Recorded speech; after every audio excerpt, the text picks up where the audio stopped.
When we talk about like a white racial project or white privilege, it sort of makes things static in time, right? But that's not how privilege works. So if I'm privileged and then I lose my privilege, I might actually come up with a different rule of the game, right?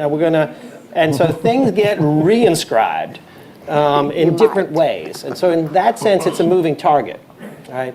So if we go back to the civil rights movement and this kind of pre-mid-60s era, right?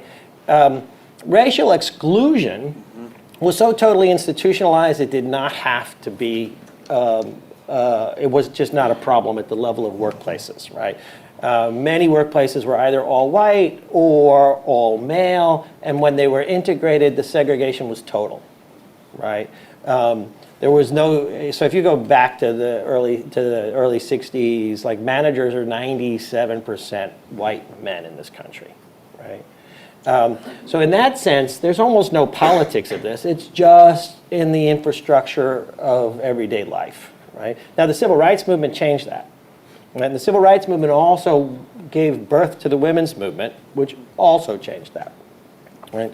And so one of the things that we see is in that early period, this is what I was referring to about rapid change before 1980, right? We see gender and racial wage gaps dropping.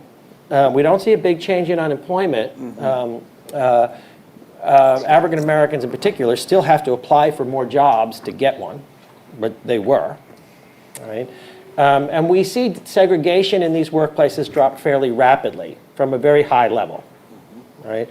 That's when I was saying before about things getting stalling in 1980, they stalled, right?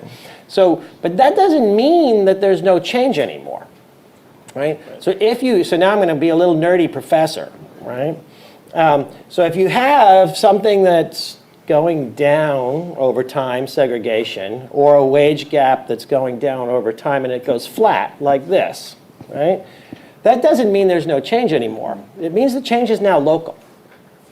It means that there are some workplaces that are getting worse and some workplaces that are getting better. Absolutely. Right? And it also means your target for public policy has to change. So the civil rights movement, the target for public policy is the government, the federal government. Right? And it's a point of intervention for this kind of totally institutionalized inequality that's everywhere.